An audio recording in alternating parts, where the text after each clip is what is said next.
que probablemente este vaya a ser el episodio más fuerte, más impactante de todos los que hemos grabado en Stoicast. ¿Qué más hay que hacer en un momento en el que aparentemente ya no hay nada más que hacer? Cuando no se puede hacer nada más, se puede hacer mucho más. Y hay una entrevista de unos padres con los que trabajamos, decían, lo malo no es que se vaya a morir, es saber que se va a morir. Cosas que preguntan los niños cuando se enfrentan a esto. ¿Qué va a pasar con mis juguetes? ¿Quién va a cuidar a mis padres ahora? Morirse duele. Desde el momento en el que a una familia se le dice este niño tiene una enfermedad que es incurable, desde ese mismo momento hay que entrar. Conocí a una paliativista pediátrica que tenía una paciente, una niña de 16 años, que hacía 3 meses que sabía que no se podía hacer nada más, pero en cuanto salía al pasillo y se enfrentaba a los padres de la niña, les decía, no, la vamos a dejar ingresada y vamos a probar con no sé qué, y seguía dilatando el tiempo. Y este tiempo que le queda es mejor que lo pase en casa, que lo pase con su familia, que la disfruten. Y la niña falleció el lunes. El año pasado, cuando a un médico le amonestaron porque había hecho un fin de vida de una niñina de 4 años fuera del horario laboral. Y como él decía, los niños se mueren a cualquier hora del día, no eligen morirse de 9 a 3. ¿Qué pasa por la cabeza de esas personas que están haciendo un trabajo que saben que es vital, pero que a la vez no tiene todo el sentido del mundo porque sabes que se va a acabar? Se produce una cosa que se llama la claudicación,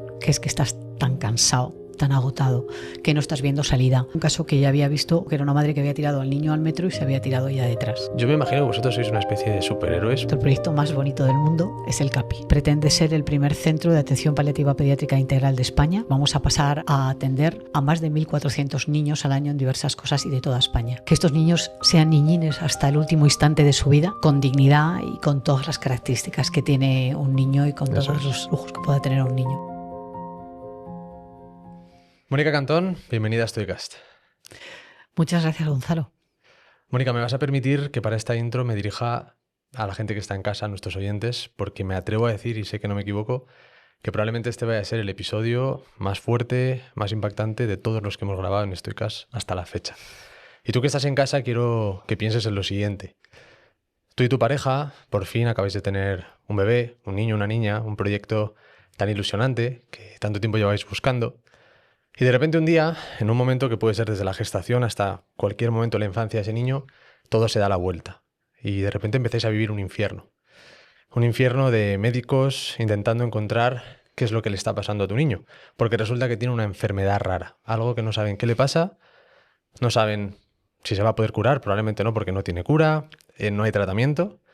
Y básicamente pronuncian esas palabras que son ya no hay nada más que podamos hacer. En ese momento el mundo se te viene encima, porque el proyecto, tu hijo, tu familia, ya no es lo que era y a partir de ahora no va a ser lo que era. Pero es que es en ese momento en el que entra Mónica y personas como Mónica de la Fundación Porque Viven, que vienen a decirnos que sí que hay mucho más que hacer, ¿no? Yo te pregunto, Mónica, ¿qué más hay que hacer en un momento en el que aparentemente ya no hay nada más que hacer, verdad? Pues justo es al contrario. Cuando no se puede hacer nada más, se puede hacer mucho más. Ese es el claim de la Fundación Porque Viven en un corto que se llama Nano y Choco y que seguimos a rajatabla. Cuando a una familia le dan un diagnóstico de paliativos pediátricos, cuando le dicen tu hijo, tu hija no se puede curar, se produce un tsunami en la familia. Tsunami absoluto. La familia, por decirlo con palabras vulgares, se descuajeringa. Normalmente las madres dejan de trabajar. Un 93% de los casos son cuidadoras. Los padres tienen que redoblar sus esfuerzos porque por una parte tienen que ayudar en casa, pero también tienen que mantener la economía familiar. Y los hermanos pueden optar por una de dos posturas. O bien dedican devotamente toda su vida a su hermanito enfermo y prescinden de sus planes, de sus amigos, de sus actividades para ayudar en casa a cuidar a su hermano, o por el contrario, no quieren saber nada del hermano enfermo porque es el que tiene toda la atención y a ellos no les miran a la cara. Así que desde el primer momento, desde el momento del diagnóstico, desde el momento en el que a una familia se le dice este niño tiene una enfermedad que es incurable, que es amenazante para la vida, que le puede causar la muerte en cualquier momento, no sabemos cuándo, que además va a ser limitante para la vida a lo largo del tiempo, desde ese mismo momento hay que entrar a actuar. Una actuación es la que hacen los poderes públicos, los sanitarios, y al lado está la Fundación Porque Viven, con una serie de servicios que complementan lo público. Nosotros no competimos con los servicios sanitarios, los complementamos. ¿Está medido ese momento en el que ellos empiezan a acudir a vosotros? O como es una lucha que me imagino muy larga desde que te enteras hasta que pruebas, también hay mucho tratamiento experimental, ¿hay una línea muy clara de ahora hay que acudir a porque viven? ¿O realmente es un ejercicio también un poco emocional de decir necesito ayuda ya? ¿Cómo funciona? No, es diferente en cada caso. Hay médicos que saben muy bien que ya no pueden hacer más e inmediatamente derivan a paliativos pediátricos. Pero también existe la obstinación terapéutica, el decir, pues vamos a probar otra cosa, vamos a intentar no sé qué, aunque sepan que ya no hay nada que hacer. A lo mejor por el miedo a enfrentarte a una familia y decirle, ya no puedo hacer más. Ya. Y entonces no hacen la derivación a paliativos pediátricos. Yo recuerdo que cuando entré en Porque Viven, conocí a una paliativista pediátrica en una reunión en la que ella estaba desesperada porque llevaba 3 meses luchando con un médico que tenía una paciente, una niña de 16 años, que hacía 3 meses que sabía que no se podía hacer nada más, y cuando hablaba con la médico paliativista lo decía, lo reconocía, pero en cuanto salía al pasillo y se enfrentaba a los padres de la niña, les decía, no, la vamos a dejar ingresada y vamos a probar con no sé qué, y seguía dilatando el tiempo. Y ella intentaba convencerle, déjame a mí, que se lo digo yo, pero este tiempo que le queda es mejor que lo pase en casa, que lo pase con su familia, que la disfruten y no que esté en un hospital con toda la familia descolocada. No es lo mismo. Y el médico insistió hasta, creo recordar que fue un viernes que se hizo la derivación a la unidad de paliativos pediátricos del Niño Jesús de Madrid, y la niña falleció el lunes. Claro. Y entonces la paliativista pediátrica no podía parar de llorar, de decir, estos 3 meses que hubieran sido de disfrutar de tu hija en casa con una hospitalización domiciliaria que hace el Hospital Niño Jesús, fantástica, y de poder estar con ella, llenarla la habitación de globos, estar pendiente de todo lo que pudiera necesitar y no estar tirados en un hospital, que es una sensación completamente distinta, se había perdido. Claro, porque de hecho es algo que me parece muy importante matizar una cosa que tú me corregías fuera de cámaras, que es que yo creo que desde el desconocimiento pensamos en paliativos como enfermos terminales. Y tengo entendido que no es eso, ¿verdad? Esos 3 meses son vida literalmente para ellos. Puede ser mucho más tiempo. Claro. Los niños entran en cuidados paliativos pediátricos, o voy a decirlo mejor, deberían entrar en cuidados paliativos pediátricos en el mismo momento en que tienen una enfermedad incurable, amenazante para la vida, limitante y que les puede ocasionar la muerte en cualquier momento. En ese momento deberían poder entrar en cuidados paliativos pediátricos. En cuidados paliativos pediátricos todo depende del código postal, depende de dónde estés. No están desarrollados igual en todo el territorio nacional. Hay equipos completos de cuidados paliativos pediátricos en algunas provincias y no hay prácticamente nada en otras. Entonces es un poco lotería, depende de dónde estés. Te va a tocar un equipazo. En el desarrollo en la Comunidad de Madrid es espectacular y para nosotros es el referente porque es donde nacimos. En cuidados paliativos pediátricos en Madrid hay hospitalización domiciliaria y hay hospitalización de agudos en el Niño Jesús. Eso significa que las familias están desde el mismo momento en que entran en cuidados paliativos pediátricos, está a su servicio un equipo de paliativos completo que va a su casa a atender a su hijo. Todos los días salen del Niño Jesús los equipos. Y la Fundación Porque Viven complementa ese servicio con un EAPS, un equipo de apoyo psicosocial que patrocina la Caixa y que nos permite complementar los servicios del Niño Jesús con 2 psicólogos, un trabajador social y un referente espiritual. Hasta ahora teníamos también un fisioterapeuta, pero ya tienen su propio fisioterapeuta y entonces la nuestra, se dedica a hacer capacitación de familias. Les enseña a hacer, sobre todo, ejercicios de fisioterapia respiratoria para que estén en mejores condiciones los niños en casa. Pero si te toca una provincia diferente, en León hay una oncóloga pediátrica que ahora se da de baja porque felizmente va a ser madre y la sustituyen con un paliativista pediátrico, pero no hay un equipo completo. En Madrid hay médico, enfermera, trabajador social, psicólogo, referente espiritual, fisioterapeuta. No es lo mismo. Para entenderlo en magnitud, ¿a cuántas familias está afectando esto ahora mismo en España y qué tipo de enfermedades os solís encontrar? Pues según los datos de la PEZPAL, que es la Sociedad Española de Cuidados Paliativos, que es la sociedad científica que puede tener, por supuesto, mejores datos que nosotros como fundación, hay 60.000 familias en este momento susceptibles de recibir cuidados paliativos pediátricos y solamente el 15% lo reciben. ¿Qué tenemos? Tenemos enfermedades raras. Cáncer, el 80% de los niños normalmente se curan. En un evento el otro día oía que leucemia el 83%. Es una cifra magnífica de curación, aunque ojalá fuera el 100%. Claro. Pero tenemos sobre todo neurodegenerativas y enfermedades raras. Ya. De cara a estos niños y sobre todo también a las familias, me gustaría poder entender cuando llegan a vosotros, después de haber recibido esa noticia de no hay nada más que hacer, ¿llegan totalmente desesperanzados o cómo dirías que emocionalmente se encuentran esos padres? Yo creo que llegan absolutamente rotos. ¿Qué trabajo Cierra hacéis? los ojos, Claro. imagínatelo, que tienes a tu hijo y te dicen que no pueden hacer nada. Hombre, la forma de comunicar en paliativos es muy importante y en paliativos pediátricos es muy importante cómo se comunica. De hecho, los profesionales tienen que aprender a comunicar una noticia como esta. Pero es verdad que los niños se mueren y que hay que afrontarlo como es. Lo que no podemos hacer es volver la espalda. ¿Cómo llegan a nosotros? Pues llegan desesperanzados, llegan rotos, llegan sin saber de dónde ha venido el golpe. A veces ya lo tienen asumido porque llevan mucho tiempo de hospital en hospital, de tratamiento en tratamiento, intentando saber qué está pasando. Hay casos muy, muy variados. Pero en general nosotros intentamos entrar en el momento del diagnóstico, porque es el momento en el que ya podemos empezar a arropar a esa familia. En el mismo momento en que les dicen que esa enfermedad es incurable, si podemos estar ahí, es perfecto, porque entra todo el equipo. Entran los psicólogos, que es fundamental, entran los trabajadores sociales, entra si es necesario el referente espiritual. ¿Y los niños, es el momento, si dentro de su inocencia, son conscientes de lo que está pasando? Pues mira, depende de los padres, porque como son menores son ellos los que deciden si lo comunican o no lo comunican. Pero yo siempre recuerdo al doctor Ricardo Martino, que es el jefe de paliativos pediátricos del Niño Jesús y es el vicepresidente de mi fundación, de la Fundación Porque Viven, fue uno de los que la creó, que dice que los niños son mucho más sinceros, se toman las cosas mucho más abiertamente. De hecho, antes de hacer el corto de Nano y Choco, teníamos pensado hacer una exposición y una de las salas de la exposición era preguntas difíciles, cosas que preguntan los niños cuando se enfrentan a esto, como por ejemplo, ¿qué va a pasar con mis juguetes? O ¿quién va a cuidar a mis padres ahora? O morirse duele, que para mí es una pregunta brutal.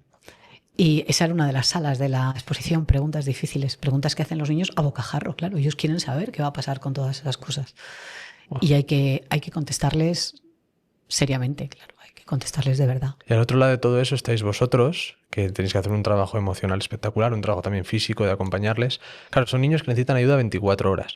¿Vuestro servicio es 24 horas? ¿Está limitado? ¿Cómo funciona? 24 horas al día, 365 días al año, año tras año. Tenemos incluso guardias de trabajo social para atender a las familias.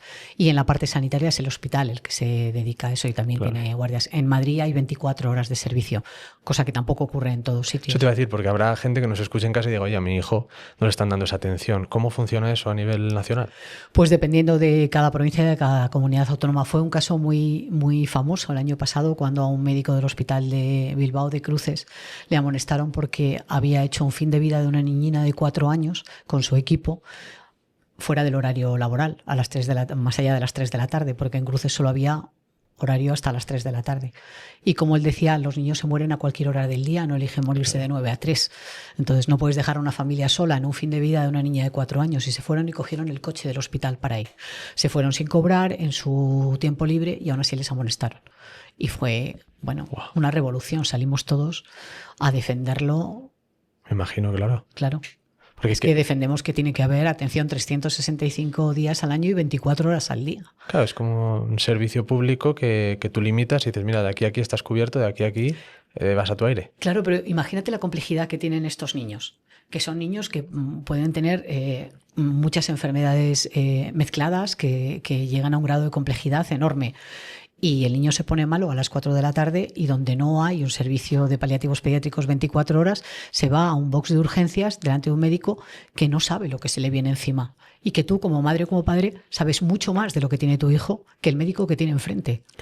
Claro, eso es una situación que te produce todavía, yo creo que más intranquilidad, más miedo y más desesperación. Por eso una de las luchas de Porque Viven es intentar que los paliativos pediátricos sean iguales en todas las provincias y que siempre sean 24 horas al día y 365 días al año. Total, tiene lógicamente. todo el sentido. Claro, ¿qué pasa? Que a ese otro lado tiene que haber cuidadores, personas, sois profesionales de muchos ámbitos e incluso me meto en el grupo a los propios padres, que muchas veces es 24 horas ser cuidador de tu hijo, ¿no?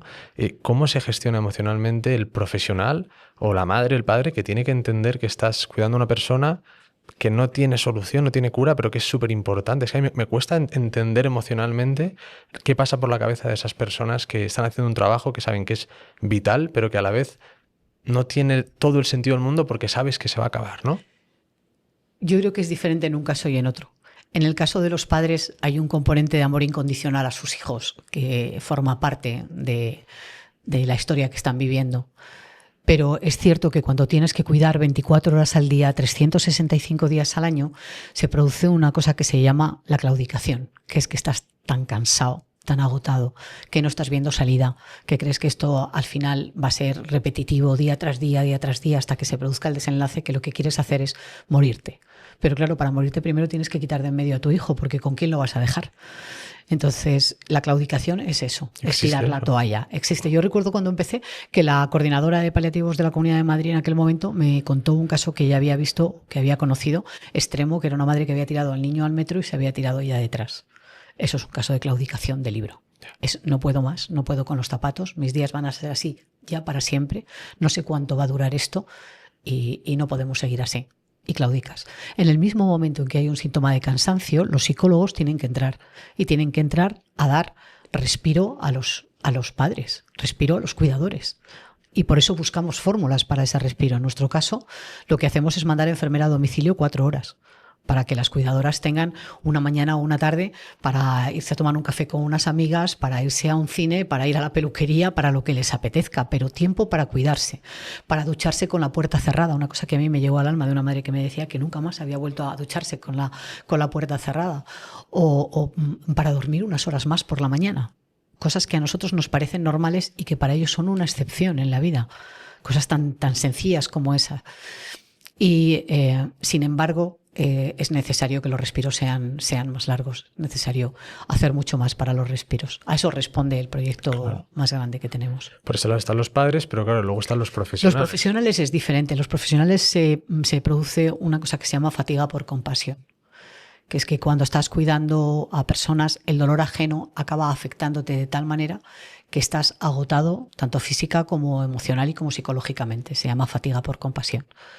¿Y cómo se evita? Pues se evita teniendo, y en esto también voy a referirme a lo que el doctor Martino dice siempre, el tener vida fuera de lo que son los paliativos pediátricos, fuera de tu trabajo, sea que tienes hobby, deporte, fe, familia, tienes que tener un soporte que te mantenga. Claro, pero es que ese es el tema, que tú sales de cuidar a este niño, son las 5 de la tarde, 6 de la tarde, tú estás en tu casa, pero realmente puedes desconectar y pensar cómo estará, a pesar de no ser tu hijo, cómo estará, le habrán dado la medicina, estará controlado, le habrá pasado algo, le volveré a ver mañana. Si quieres ir al día siguiente a cuidarle, tienes que hacerlo. Claro. Porque tienes que estar fuerte para hacerlo. Y para eso necesitas que a las 5 de la tarde tu cabeza esté en otra cosa, en tengo a mi familia o en tengo que me voy a jugar al pádel. Da igual. Claro. Lo que vayas a hacer, tienes que tener algo que te soporte. ¿Y qué tipo de profesionales intervienen en todo esto? Porque podemos pensar que son cuidados médicos para que el niño esté bien físicamente, pero tiene que estar emocionalmente, se tiene que mover, se tiene que reír, jugar. ¿Cómo lo enfocáis vosotros? Pues mira, nosotros en este momento complementamos servicios públicos sanitarios. Entonces, en nuestro equipo hay psicólogos, trabajadores sociales, hay enfermeras para hacer los respiros a domicilio, porque a domicilio de una persona no le puedes mandar a un voluntario que no sabe nada de cómo arreglar un respirador si se obtura, por ejemplo. Entonces necesitas mandar a una profesional y normalmente mandamos enfermeras. Tenemos también referente espiritual. En el mismo momento en que te enfrentas a la muerte surge la espiritualidad del ser humano, sea esta cual sea, desde el agnosticismo más cerrado hasta cualquiera de las religiones que te puedas imaginar, pero te enfrentas a esa espiritualidad. Un referente espiritual te lleva de la mano y es necesario que esté ahí. También tenemos fisioterapeuta, musicoterapeuta. Intentamos complementar todo lo que son los servicios sanitarios que puedes encontrar en el hospital o en hospitalización a domicilio. Una cosa curiosa que me comentabas fuera de cámaras, que me ha sorprendido, que el musicoterapeuta ayuda a deglutir al niño. O sea, digo, ¿qué relación tiene la música con que el niño trague? Sí, esa es la anécdota. Esto es la ignorancia cuando empecé con el proyecto y tuve que estudiar todo lo que había de paliativos. Claro. Pero cuando vi entrar a la musicoterapeuta la primera vez con una guitarra en la espalda, lo primero que pensé es, si se está muriendo mi hijo y entra esta hippie con la guitarra, yo la tiro escaleras abajo, claro. Sale por la ventana, vamos, ¿qué va a venir con una guitarra? Y yo creo que me lo debió de leer en la cara, porque debí poner una cara rarísima, y me mandaron un vídeo en el que cantando, haciendo música y repitiendo los sonidos el niño, lo que hacía era mejorar la deglución, de manera que la deglución era autónoma más tiempo, porque hacía ejercicios que le permitían seguir comiendo solo en vez de que tuvieran que ponerle un botón enteral. Así que tuve que retirar todo lo que pensaba y desde entonces las musicoterapeutas tienen mi mayor respeto, faltaría más. Qué bueno. Con la guitarra o con lo que vengan. Claro. Sí, De sí. cara a eso que mencionabas, el hecho de que los padres, yo me imagino que, o sea, si yo fuera ese padre, tendría una doble relación con respecto a vosotros, a la fundación, a los profesionales, de, por un lado, o sea, amor puro porque estáis cuidando a mi hijo, pero por otro lado, me imagino que cualquier cosa que vaya mal es muy fácil el pagarlo con vosotros. El seguro que habéis hecho algo mal, o yo os dije, yo opino, yo pienso, yo he leído. ¿Cómo gestionáis esa frustración o esa dualidad emocional para que los padres al final estén más contentos, claro? Con muchísima profesionalidad. Nosotros tenemos que entender qué está pasando. La empatía es fundamental. Tenemos que saber que la persona que tenemos enfrente está sufriendo profundamente. Y a lo mejor en un momento determinado tiene que descargar y no pasa nada. Y 5 minutos después está diciendo, perdona, lo siento, esto no iba contigo. Entonces, utilizando la empatía, fundamental en cuidados paliativos pediátricos, ponte en el lugar del que tienes enfrente. Es a ti al que le han dicho que tu hijo se va a morir. Y en este momento de frustración me das un grito. ¿Qué hago? Aguantarlo. Claro. Aguantarlo, tranquilizarte. Sí, es que es verdad que hay muchos servicios que obviamente tenemos más derecho a medir si esto está pagado, si no está pagado. Yo entiendo que es, o sea, yo me imagino que vosotros sois una especie de superhéroes porque desde el otro lado, el tener, sí, no digas que no porque yo espero que sí. No, pero ¿sabes a dónde voy? Que creo que de verdad tenéis algo especial el hecho de que una persona diga, quiero poner mi servicio, mi tiempo, me imagino mi propósito de vida, incluso he nacido para esto, porque si no, me cuesta mucho pensar que un profesional de salud diga, oye, aquí por ejemplo hemos tenido psicólogos que dicen, mira, yo empecé a ejercer y me frustraba mucho el todo el rato tener que solucionar problemas, ver problemas y me fui a lo mejor a algo más de reto, psicología deportiva, ¿no? En vuestro caso, el hecho de que un profesional decida, esto quiero que sea mi propósito y mi vocación, me imagino que algo especial tenéis que tener. Bueno, creo que lo que hacemos es muy bonito, sobre todo porque lo hace muy poca gente y porque es muy necesario. Entonces, es un lujo y es un privilegio poder acompañar a una familia en un momento en que lo está pasando tan mal con lo que nosotros hacemos. De verdad que es un auténtico privilegio poder estar ahí y abrazarles, arroparles y sostenerles. Lo cierto es que el equipo de la Fundación Porque Viven es un equipazo profesional y sí que es verdad que tenemos bajas. Tenemos bajas de gente que no puede con ello, que empieza a trabajar y al cabo de unos meses o de unos años te dice, estoy agotado, no puedo con esto, no sé si valgo para esto, no sé si soy la persona adecuada. Claro que sí, claro que nos pasa. Pero también hay gente que lleva muchos años y que lo hace fantásticamente bien y ahí seguimos, pasito a pasito, esto es día a día. Claro, porque además vosotros acompañáis hasta el final, entiendo. Acompañamos hasta el final y hasta 2 años después del final, porque el apoyo psicológico a las familias sigue hasta 2 años después del fallecimiento del niño. Durante la vida del niño tenemos lo que llamamos el Café de los Viernes, que es un grupo de padres que tienen niños en paliativos pediátricos, que se reúnen con las trabajadoras sociales y las psicólogos para poner encima de la mesa problemas que tienen, para hacer equipo, porque nadie entiende una familia en paliativos mejor que otra familia en paliativos, y eso es importante, esa comunidad. Cuando el niño fallece hay grupos de duelo, de primer y segundo año, y a partir de ese segundo año ya tenemos grupos entre iguales. Grupos de personas que se han unido ante el grupo del duelo, que su hijo ya hace más de 2 años que ha fallecido, pero se siguen reuniendo en fundación todos los meses. Si necesitan el apoyo de un psicólogo, de un trabajador social, lo piden, pero si no, se autorregulan, son autosuficientes y lo que hacen es un momento de encuentro entre familias que han pasado por una experiencia como esta y se siguen contando cómo van, qué problemas tienen, cómo los solucionan. Sigue siendo un grupo de ayuda. Claro, ¿cómo es ese final de la experiencia, por así decirlo? Es decir, el momento en el que tu hijo fallece, ¿se suele programar de alguna forma porque son enfermedades que dices, oye, mira, se está pagando, vamos a programarlo de esta forma, o suele ser natural dentro de la situación? No, es completamente natural. No se programa nada. Los niños mueren cuando tienen que morir. Ya. Otra cosa es que haya un equipo. Hay familias que son muy generosas y que donan los órganos de los niños.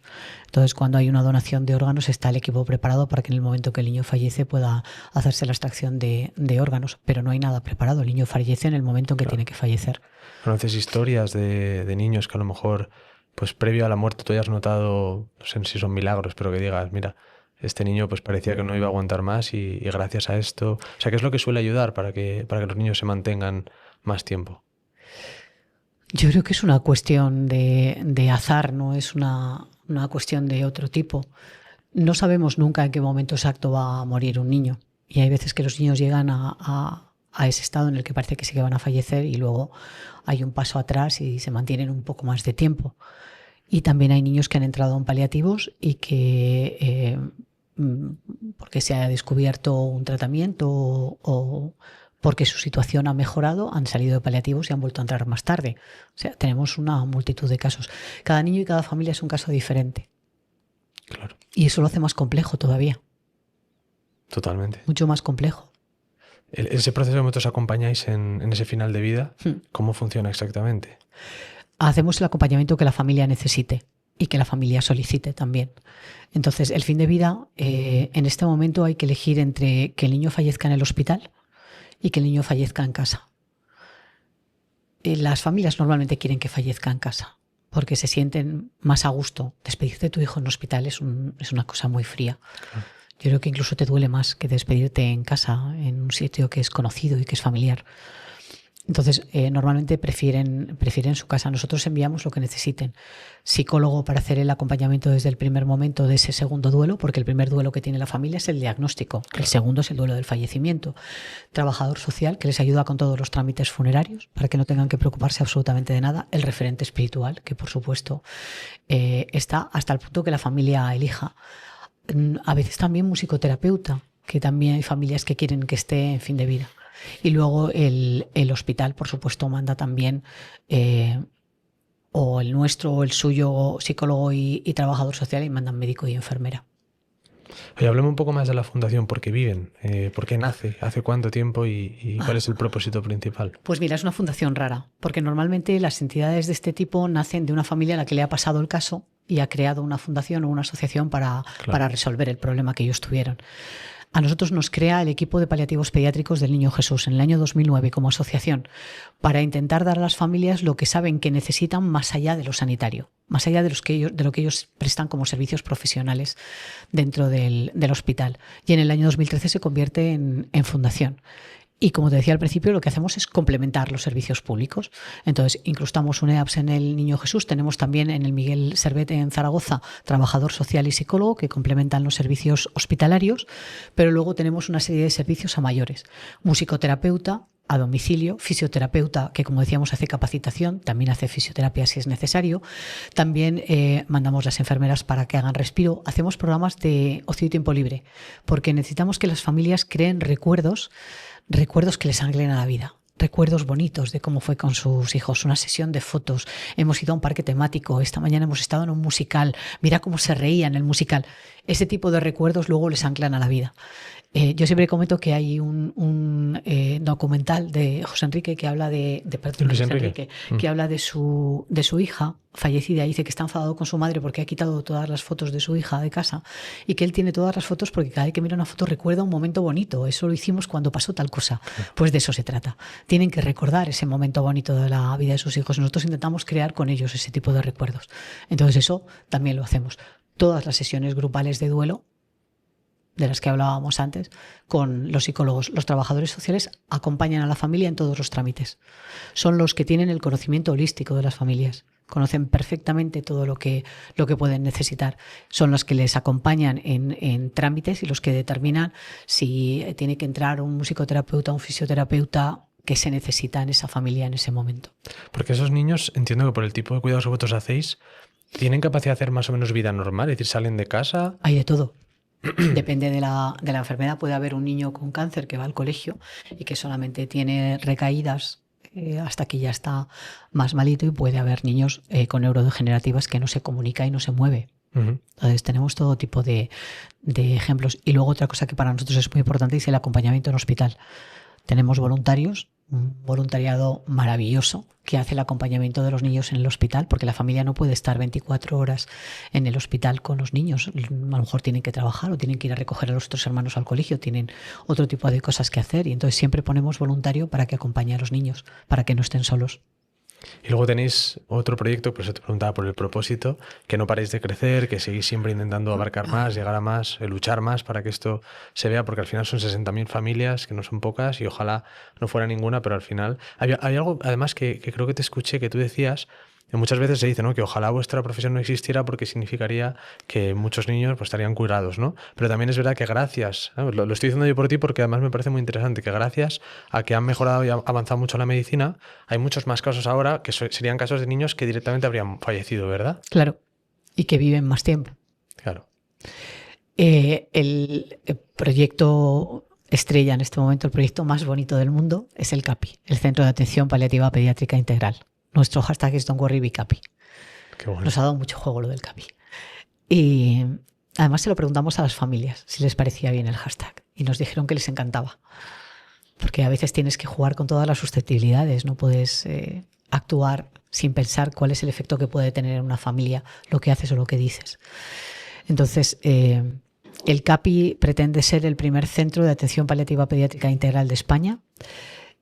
Y son 17.000 metros cuadrados con un jardín de 5.000 metros cuadrados en San Blas, enfrente del centro comercial de Las Rosas, en un suelo que nos cedió gratuitamente el ayuntamiento, suelo social para un proyecto de este tipo. Y cuando ya estábamos tramitando el suelo nos pusimos como locos a buscar financiación.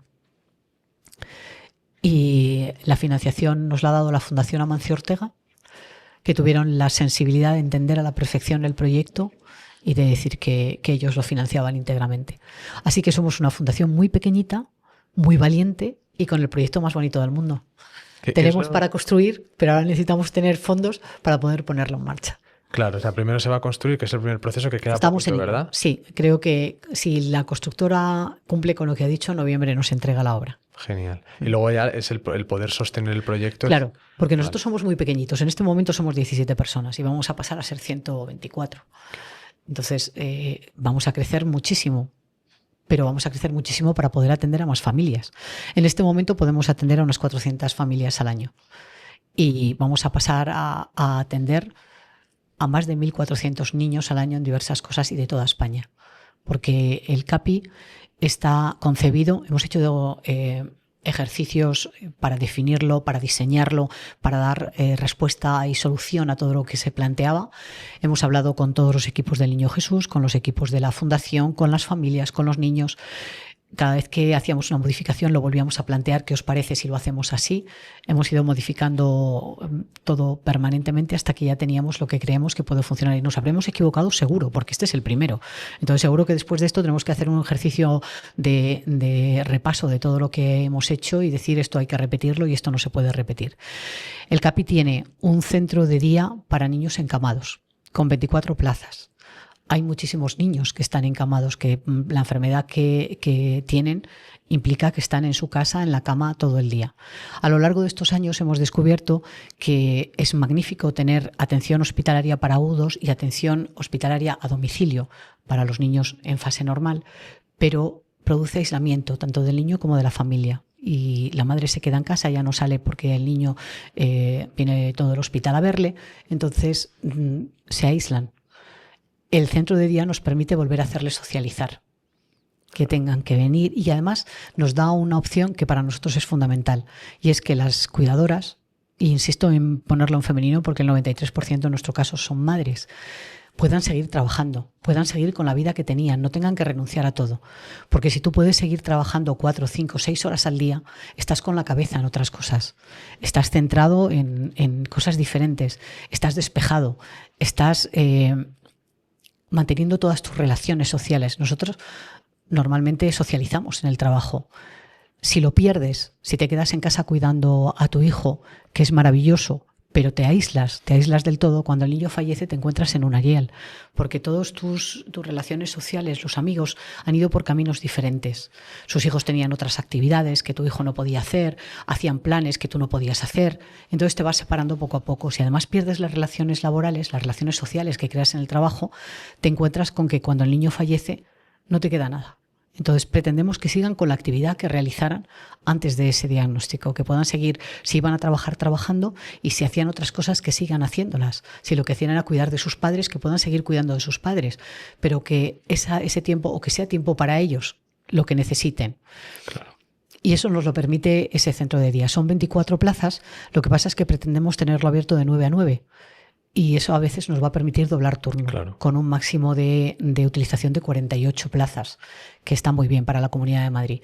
Y luego hemos creado lo que al final será un centro de día para niños no encamados, porque teníamos una niñina que le daba un ataque de epilepsia cada 75 minutos. Ya no hay un aula medicalizada en un colegio que la pueda admitir porque no es posible atenderla, pero tampoco puedes llevarla a un centro de día en la que esté encamada, porque un rabo de lagartija, Claro. y está corriendo, saltando, cantando, pintando hasta que le da el ataque de epilepsia y luego vuelve otra vez.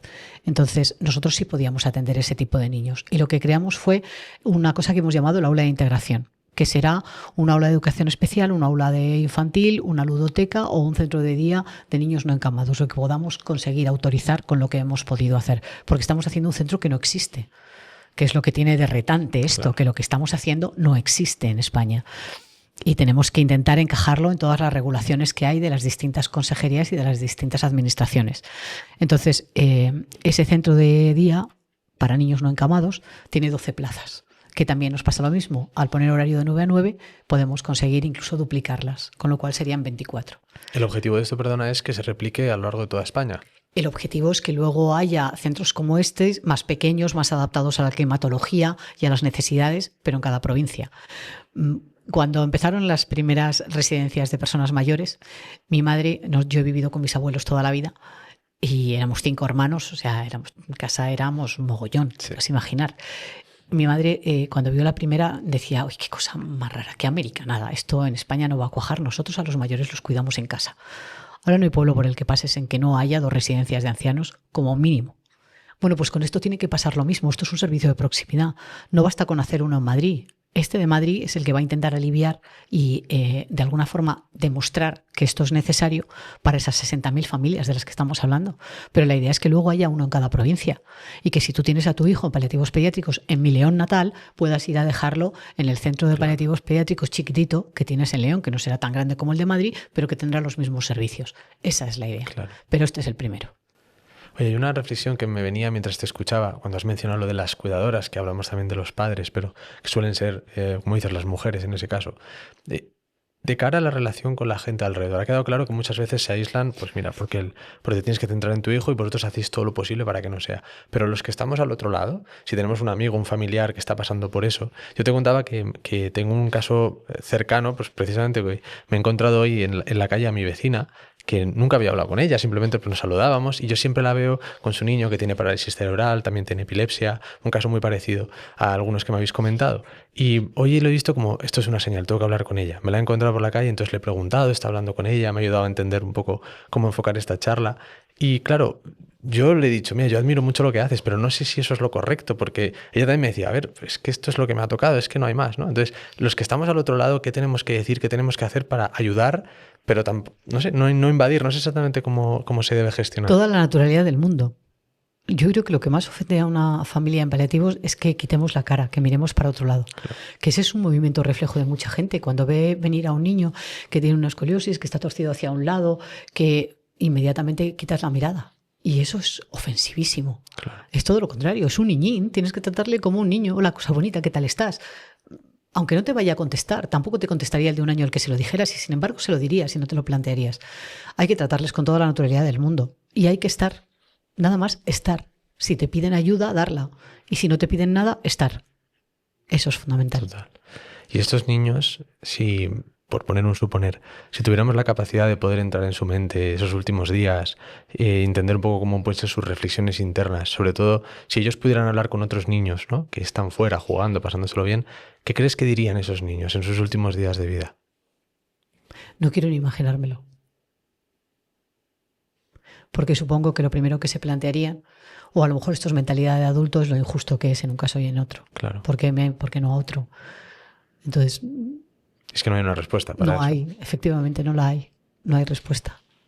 Pero es verdad que aquí estamos hablando todo el rato de un concepto central que es la muerte. Y técnicamente todos nos vamos a morir. Todos nos vamos a morir, pero es el hecho de saber que tu hijo se va a morir antes de lo que debería ser, ¿no? Sí, hay una entrevista de unos padres con los que trabajamos y decían, lo malo no es que se vaya a morir, es saber que se va a morir. Porque no somos conscientes de que todos nos vamos a morir, no tenemos el pensamiento de todos nos vamos a morir habitualmente. El problema es saber que se va a morir y que tú no puedes hacer nada. Eso es lo que te acongoja y eso es lo que te estruja el alma. Eso. Wow. Sí. Además debe ser duro, pero por otro lado también tengo entendido, porque cuando lo he hablado con personas con situaciones cercanas, aprendes mucho de los niños, ¿no? Muchísimo. ¿Qué Las aprendes? preguntas difíciles, esas Claro. que te decía antes, el cómo lo enfrentan directamente, son mucho más sinceros.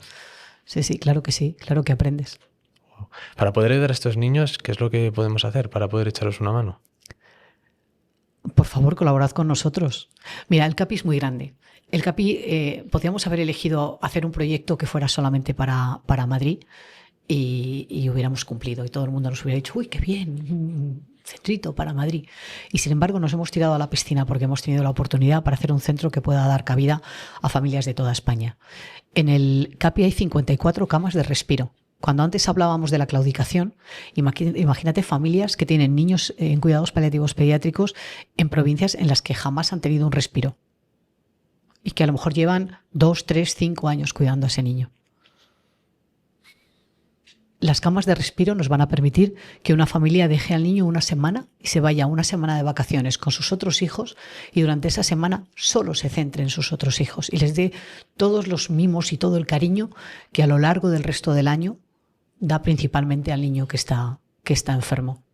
O casos que nos pasan habitualmente. Soy familia monoparental y me tengo que operar. ¿Dónde dejo a mi hijo? Pues lo dejas con nosotros, te operas y luego vuelves. O tenemos una boda. Nos encantaría ir a la boda de nuestro sobrino, que además es mi ahijado. ¿Por qué tienen que renunciar a eso? Porque han tenido un diagnóstico de paliativos pediátricos. Pues precisamente lo que nos permite el CAPI es poner a disposición de esas familias un recurso, 54 camas de respiro, que son para que los cuidadores se puedan, para cuidar al cuidador, Claro. para que se puedan dedicar un tiempo a sí mismos, para lo que necesiten.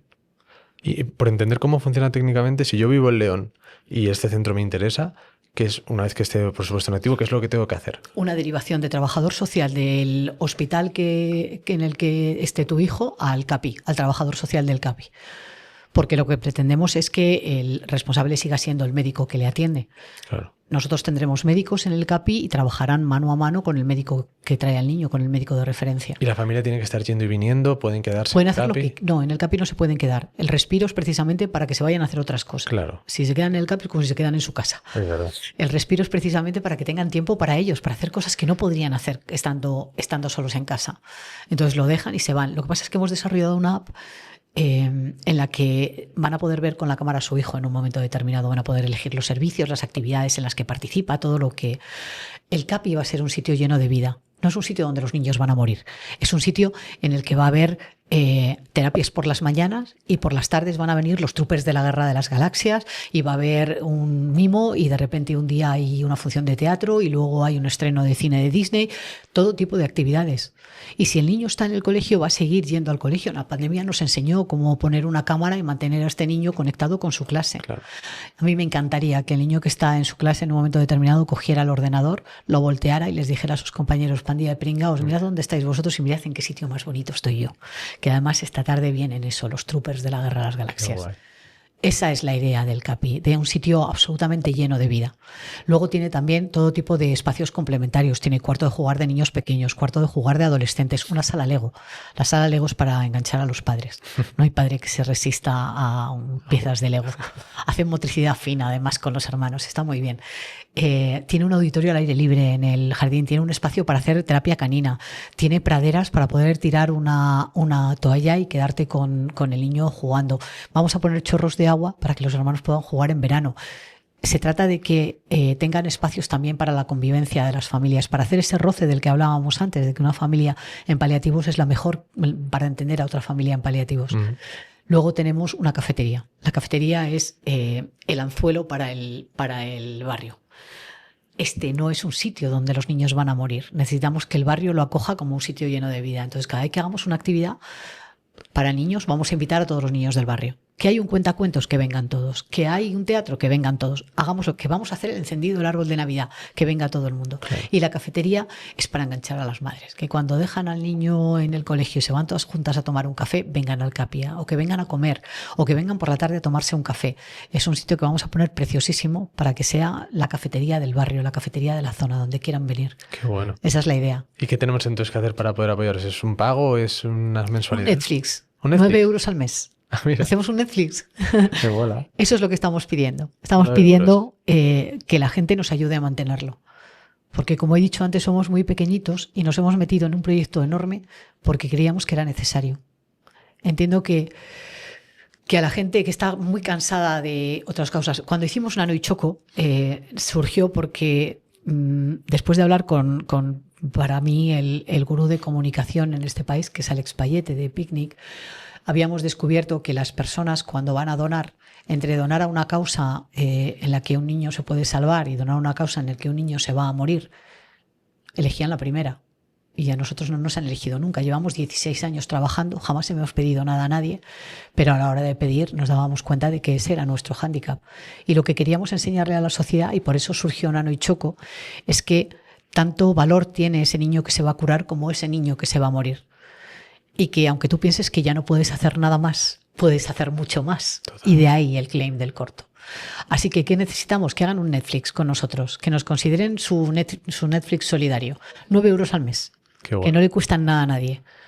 Pero que lo hagan por Fundación Porque Viven y que sepan que el CAPI estará abierto a todo el mundo y que lo podrán visitar y podrán entrar a las actividades que se hagan, incluso traer a sus hijos, que pretendemos que el barrio y la ciudad adopte el CAPI como suyo y que estos niños no sean niños marginados de, ay, como se va a morir, vamos a mirar hacia otro lado, que se muera en casa. No, de eso nada. Claro.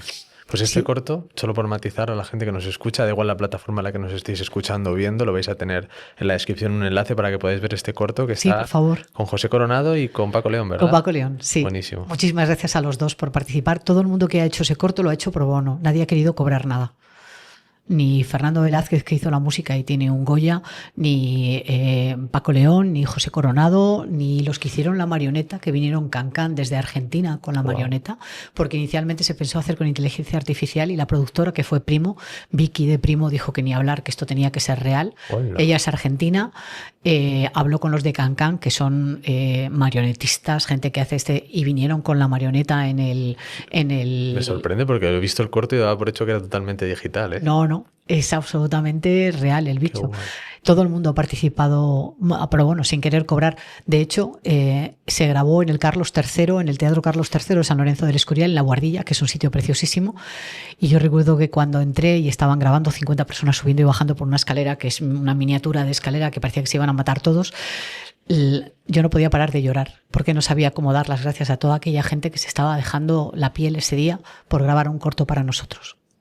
Así que, por favor, que todo el mundo haga un Netflix y se deje la piel por estos niños, que es lo que necesitamos. Bueno, nosotros en Stoicast vamos a, por supuesto, cumplir con el ejemplo. Estaremos encantados de donar. Y lo que hemos decidido es que creo que sabes que hay un libro que tenemos aquí que solemos sacar en todos los episodios, que ahora vamos a jugar tú y yo a filosofar, que es muy divertido.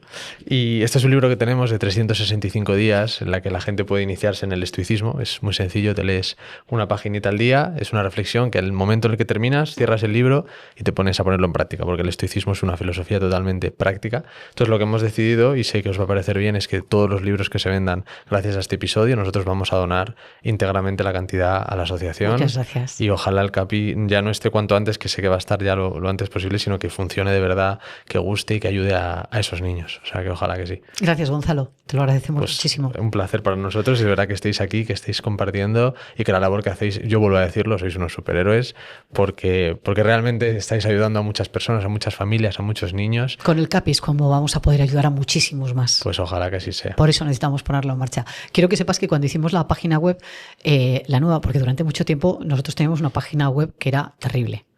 Pero claro, cada vez que se planteaba hay que mejorar la página web, se decía, ¿cuánto cuesta hacer una página web? Pues cuesta 600 euros. Eso son 10 horas de enfermera a domicilio. A la porra la página web. Claro, y seguíamos con las 10 horas de enfermera a domicilio. Hasta que pudimos levantar un poco la cabeza y decir, vale, la gente nos tiene que conocer porque si no, no vamos a salir de aquí, no vamos a poder con el CAPI, tenemos que ponernos en marcha. Claro.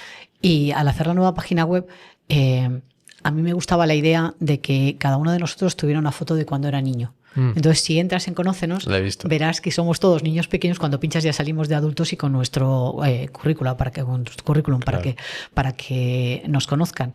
Pero inicialmente aparece un niño y pedíamos que hubiera una frase. Durante mucho tiempo la mía era muy estoica la frase. Y la vas a reconocer. Era: cuando mires a tu hijo, recuerda siempre que es un mortal. Por supuesto que la reconozco, este Epicteto. La hemos utilizado probablemente la que más en este podcast y creo que vamos... Pues esa era mi frase. Luego pensé, a esto hay que darle la vuelta y hay que ser un poco más optimista con las familias. Total. Y además, yo creo que pasa algo con el estoicismo que muchas veces requiere contexto. Sobre todo para la gente que no está iniciada o que no entiende que estás diciendo una frase que para ti tiene un significado, que lo has... Sí, pero en ese contexto quedaba muy frío. Claro, me imagino, ¿no? Ahora tengo una de Shakespeare que dice: hay muchas vidas en un momento. Qué bueno. ¿Qué es lo que pretendemos con los cuidados paliativos pediátricos? Que estos niños sean niñines hasta el último instante de su vida, con dignidad y con todas las características que tiene un niño y con todos los lujos que pueda tener un niño. Eso. Yo además creo que esa frase, volviendo a la de Epicteto, mira, te diré que la frase que tienes ahora es para los papis que están en la situación y la que tenías antes es para los papis que no están en la situación. Probablemente. Para que sean más conscientes de que lo que tienes es tu hijo perfecto, está todo bien, pero que también es mortal. Sí, es que le puede pasar en cualquier momento. Eso es. En el mismo acto del otro día en el que te decía lo de la leucemia, uno de los representantes de FEDER lo que decía era: yo querría recordarle a todo el mundo que una enfermedad rara le puede pasar a cualquiera, en cualquier momento de su vida. Que no entiende de edad. Es la misma frase de Epicteto: recuerda cuando mires a tu hijo que es un mortal. Quiere decir lo mismo, exactamente. Totalmente. Y de hecho es la base y el propósito de este podcast. Que vengáis personas como tú, con historias que sean o con la profesión que sea, a despertarnos un poquito. A que digamos, joder, si es que no tengo que esperar a que me pase a mí esto, para empezar a defender causas, para empezar a despertar, para ser un poco mejor persona, para apreciar la vida, para ser más libre. Vamos a intentar aprender de las historias de otras personas que no pueden tenerlo todo como si lo tienes tú, y que esto te sirva para ser un poquito mejores. Y seguramente la sociedad mejorará gracias a eso. Puedes hacerlo sencillamente por solidaridad. Voy a hacer un Netflix por ser solidario. Total. Porque me gusta la causa, porque efectivamente los niños merecen morir dignamente y tenemos que arroparlos hasta el último instante, que es de lo que va los cuidados paliativos pediátricos, de todo lo que hacemos desde el que el diagnóstico aparece hasta que se produce el fallecimiento y después. O hazlo como egoísta. Sé un egoísta consciente y di: por si alguna vez me pasa a mí, quiero que esto ya exista. Claro. Me da igual la opción que elijan, pero que colaboren. Porque, vuelvo a insistir, llevamos 16 años trabajando sobre el terreno y jamás hemos pedido nada. Y ahora estamos saliendo a decir: esto existe, tenemos a los niños en esta situación, los niños se mueren en España y necesitamos que se mueran con dignidad. Sí, de hecho se habla mucho de eso. De la calidad de vida, que por supuesto también le dais, pero también está la calidad de muerte, me imagino, ¿no? Claro. El ejemplo que nos ponías de Jesús, de esa niña que se iba a morir sola a las 5 de la tarde porque no tenía ese acompañamiento, eso también es calidad de muerte, ¿no? Claro, es tan importante vivir bien como morir bien, y hay mucha gente que vive bien y muere mal. Total. De lo que se trata es de que estos niños y todas sus familias estén arropadas todo el rato en ese proceso. Y después, Mónica, mientras lo necesiten. ¿Te animas a que, ya que estamos entrando en una parte más filosófica, probemos el libro? Venga. Te cuento rápido cómo funciona, ¿vale? Pacto Estoico, tenemos el libro y yo tengo mi convencimiento, y además hasta ahora no hemos fallado en ningún episodio, de que el estoicismo tiene cabida en todo lo que hacemos en nuestro día a día. Y tiene cabida en esta conversación, tiene cabida en esos niños, en esos padres. Entonces, de forma totalmente aleatoria, yo abro el libro, sacamos una frase, además son dos y tú eliges una, para que aquí no haya ni trampa ni cartón, y entre los dos nos ponemos a filosofar de qué creemos que nos inspira esa frase. Venga. ¿Te parece? Cuando tú me digas para, yo paro. Ya. Tenemos una frase de Marco Aurelio y otra de Séneca. ¿Cuál te apetece escuchar? Séneca. Vamos a por Séneca. La ira es temporal locura. Vamos a pensar en esa ira. La primera reacción de un padre cuando le dicen un diagnóstico como este. Eso es. Yo no sé si es hundirte o enfadarte. En todo caso, en el proceso de duelo, una de las fases siempre es enfadarte. Así que Total, y además hay una cosa que nosotros también, una frase que decimos mucho de que el dolor es inevitable, pero el sufrimiento es opcional. Yo creo, y este tipo de casos nos lo demuestran, que en ningún momento estamos diciendo de que esto no te tenga que doler, y mucho menos el estoicismo viene a decirte que hay que ser súper optimista todo el rato. No, no, tú tienes derecho a que te duela, a tener esa ira temporal, pero entender que estás haciendo una ira temporal, una locura temporal, pero que se va a pasar. Y que tienes que saber gestionarla para poder pasar al siguiente paso y decir, vale, ya está. Ya me he enfadado con todo el mundo, me he enfadado con Dios, me he enfadado con la situación, me he enfadado con estos pobres profesionales que no tienen culpa, pero ¿ahora qué? ¿Ahora qué vamos a hacer? ¿No? Siguiente fase del duelo, claro. Claro, entra ese momento de aceptar o ir incluso más allá, que es adaptarse, que eso es lo complejo. Sí, sí. ¿Te animas Pues te ha funcionado la frase. ¿Con otra? ¿Te animas con Venga. otra? Venga, tú me dices. Sí, vamos a acertar con todas. Ya verás. Ya. Aquí tenemos de Séneca o de Epicteto. Pues vamos a por Epicteto, no vamos a repetir. Venga. Nos dice, ojo, porque habla de la justicia. La justicia verdadera comienza por ser justo contigo mismo.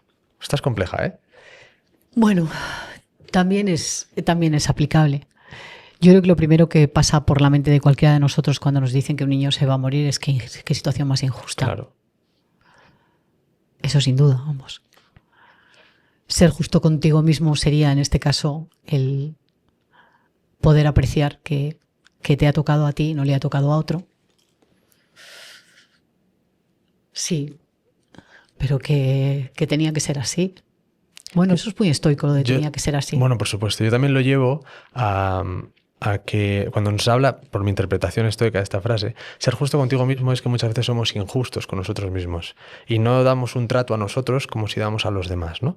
Entonces, nos están hablando de un concepto como es la justicia, que se ve muy claro cuando pasa a los demás de qué injusto es esto, pero muchas veces tú te castigas a ti mismo. Incluso habrá padres que pensarán, yo podría haber evitado esta enfermedad. Fíjate, que seguramente... No, es peor que eso. Hay padres que se sienten responsables, que se sienten culpables, Claro. que creen que la culpa de que su hijo esté así es suya.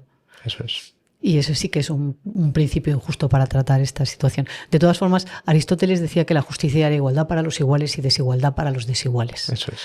Así que deberíamos partir de eso. Nosotros tenemos gente desigual Es verdad. y hay que tratarla desigualmente. Totalmente. Es esa imagen que se ve muchas veces de tres cajitas y bueno, si nos ponemos todos a la misma altura, algunos no van a ver, otros sí van a ver. Entonces es cuestión de entender las desigualdades. El elefante y el pez. Eso es, el subir al árbol, ¿no? Exactamente. Estamos hablando de lo mismo. Venga, vamos a por una tercera, si te animas. Venga, Última. ya. Venga, tenemos Marco Aurelio y Epicteto. Bueno, pues ya Marco Aurelio, pobre, Venga. lo he despreciado la primera vez y Vamos a por justo con él va a salir ahora. Nos dice, el sabio encuentra en cada obstáculo una oportunidad de ejercitar su virtud. Yo creo que esta es para los papis. Vamos, total. Y para los profesionales. Oh, por supuesto. Y para los profesionales. Sí, El sí, sabio sin encuentra ninguna duda. en cada obstáculo una oportunidad para ejercer su virtud. Por matizarte, creo que lo sabrás, pero los estoicos hablan de virtud desde un enfoque que ahora nos suena un poco raro, pero es para qué has venido toda esta vida, qué es lo que realmente es lo correcto. O sea, ser virtuoso es hacer lo correcto independientemente de lo que esté pasando. Entonces tú tienes un obstáculo delante, los estoicos nos dicen que el obstáculo es el camino. Ok, cuando ves eso, las cosas se ven más fáciles, pero verlo de primeras, este obstáculo que es una putada, si me permites decirlo, Sin ninguna duda. me vas a decir tú qué camino es, pero luego, a futuro, unes los puntos y te das cuenta de que este obstáculo te lleva a un aprendizaje. De todas formas, qué qué difícil ser sabio en una situación así. ¿Eh? Claro. ¿Sabes qué pasa? Que a los estoicos se les ha criticado mucho por el perfil que tenían. Los más famosos, Marco Aurelio, Séneca, eran personas de mucho poder. Personas, pues eso, el emperador de Roma, Séneca, que era como el Elon Musk del momento, una persona muy rica. Y muy poca gente sabe, por ejemplo, que, no sé si decirlo bien, pero si lo digo bien, Marco Aurelio creo que tuvo hasta 14 hijos, de los que llegó a perder hasta 9. Es decir, se murieron 9 de sus hijos. Y mucha gente le criticaba por esa parte, pero no entendía toda la historia que había detrás. No era solo ser el hombre más poderoso del mundo, sino tener que gestionar emocionalmente algo que, bueno, en aquella época era más común, por así decirlo, Sí, pero lo era. no deja de ser una muerte. Una tragedia. ¿Verdad? Una tragedia. Sin ninguna duda. Eso es. Oye, Mónica, antes, en algún momento que hemos charlado de la muerte, has mencionado algo que decías que la muerte es un tabú. Sí, en España la muerte es un tabú, es una cosa que escondemos. Parece que los niños no se mueren, claro que se mueren. Y hay que aceptarlo y hay que hacer algo porque lo hagan bien. Entonces, durante mucho tiempo, cada vez que había un niño enfermo y que se consideraba que se iba a morir, la madre se quedaba en casa con el niño a que se muriera. No podemos seguir así. No podemos, además no tenemos una sociedad que permita arropar a una familia en casa. Esa familia que yo tenía de mis padres, mis abuelos, todos mis hermanos, eso ya no existe. o existe muy poco. Vamos hacia familias mucho más nucleares y entonces se necesita que el arropar al niño en ese momento lo haga la sociedad entera. Y tenemos que hacerlo mirando de frente a la muerte, porque al final nos va a pasar a todos. El que se esconda, da igual donde se esconda, también le va a tocar. Pues precisamente, Mónica, estás definiendo el último de los ejercicios que solemos hacer aquí en el episodio, que es el memento mori. Es un concepto que no sé si conoces, pero nosotros utilizamos esto precisamente para eso, para mirar a la muerte de cara. Y puede parecer frívolo porque al final aquí estamos hablando de episodios y de un podcast, pero esto es un ejercicio que hacemos a nivel también humano, el semana a semana, enfrentarte a un calendario como este y decir, oye, pues ojalá mi hijo llegue hasta el final.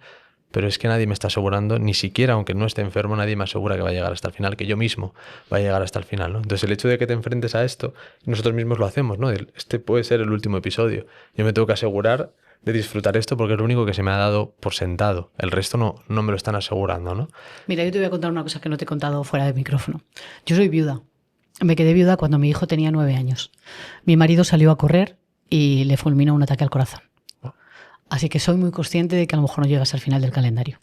Absolutamente consciente. Total. Pues te agradezco muchísimo, Mónica, que me compartas esto, la verdad, y de verdad creo que es para reflexionar, que la muerte está ahí y que o bien te aseguras de disfrutar lo que se nos da o vas a estar a la espera de que pase o de que no pase algo. Pero que no y está que bajo tu cuando control. existe una situación tan mala como es que a la familia de al lado le han dado ese diagnóstico, tienes que estar ahí para apoyar, como sea. Aun si eres un vecino, parándote a decirle a ese chaval de 26 años que tienes por vecino, ¿qué tal estás? Aunque no te vaya a contestar, ¿qué tal está hoy? Jaime. ¿Estáis bien? Eso es. Llamarle por su nombre. ¿Necesitáis algo? Sí. Y es verdad que muchas Lo que harías veces con un vecino normal. nos escondemos pues porque es una situación difícil y... Yo creo que nos da miedo. Claro. Nos da miedo, nos da vergüenza. Cosas tontas. O preguntar lo que tú decías, naturalidad, y nos cuesta... Lo que harías si no tuviera ninguna enfermedad. Porque la enfermedad te va a parar en tratarle como lo que es.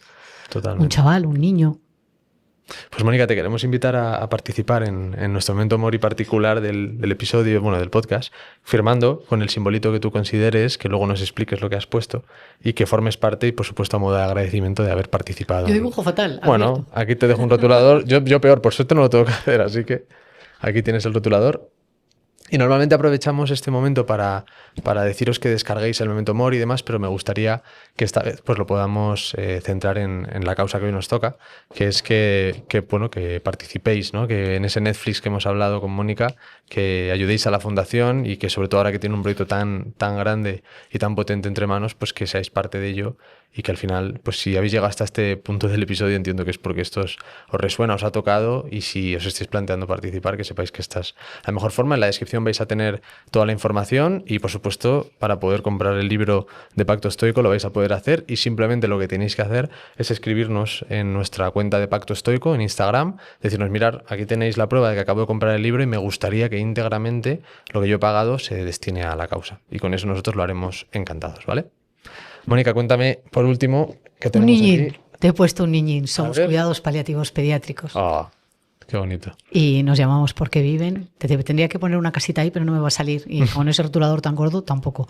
Así que un niñín, para que sepáis que la causa a la que vais a aplicar ese Netflix solidario es cuidar de que todos los niños que hay en este país en paliativos pediátricos tengan la atención que merecen. Pues por esos niños, por esas familias, por también los profesionales que estáis al otro lado, muchísimas gracias, Mónica, por haber Muchísimas participado gracias a ti. hoy, por habernos contado, y ojalá vaya súper bien, y ojalá el año que viene estemos viendo noticias y muchísimas cosas de CAPI, de que está funcionando bien y está ayudando a muchos niños. Eso espero. Muchas gracias. Ojalá que sí.